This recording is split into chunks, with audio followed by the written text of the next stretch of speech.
बहन की शादी को 6 साल हो गए हैं। मैं कभी उसके घर नहीं गया। होली, दिवाली, भैया दूज पर कभी कभी मम्मी पापा जाते हैं।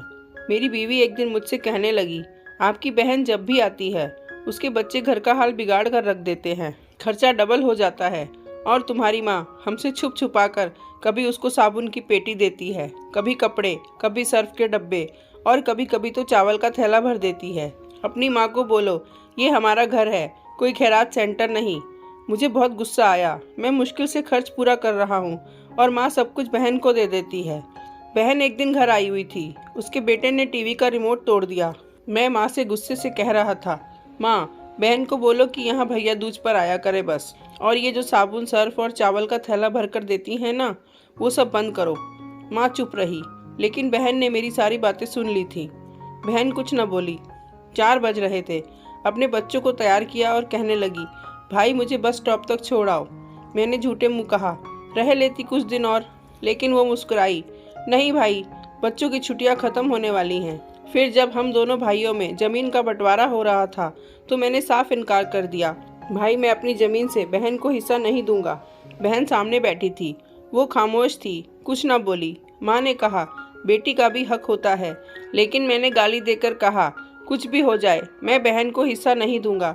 मेरी बीवी भी बहन को बुरा भला कहने लगी। वो बेचारी खामोश रही। कुछ वक्त बाद बड़ा भाई अलग हो गया।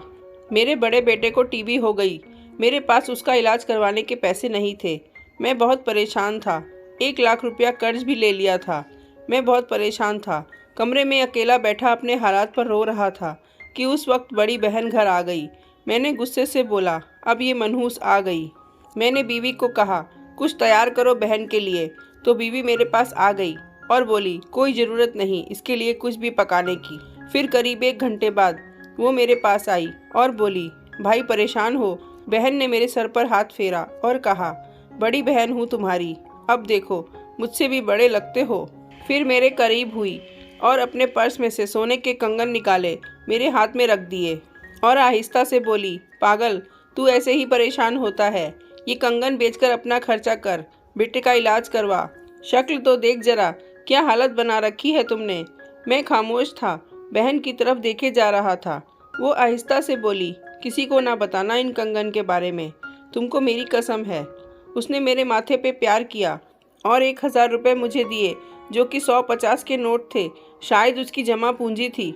मेरी जेब में डालकर बोली, बच्चों को कुछ खाने के लिए ला देना, परेशान न हुआ कर। जल्दी से अपना हाथ मेरे सर पर रखा, देख तेरे बाल सफ़ेद हो गए हैं। वो जल्दी से जाने लगी तो मैंने देखा उसने पैरों में टूटी हुई जूती पहनी थी, पुराना सा दुपट्टा ओढ़ रखा था। वो जब भी आती थी वही दुपट्टा ओढ़ कर आती थी। हम भाई कितने मतलब परस्त होते हैं, बहनों को पल भर में बेगाना कर देते हैं और बहनें भाइयों का जरा सा दुख बर्दाश्त नहीं कर सकती। वो हाथ में कंगन पकड़े जोर जोर से रो रहा था।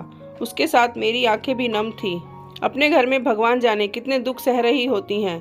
कुछ लम्हा बहनों के पास बैठकर उनका हाल पूछ लिया करो, शायद उनके चेहरे से कुछ लम्हों के लिए एक सुकून आ जाए। बहनें माँ का रूप होती हैं।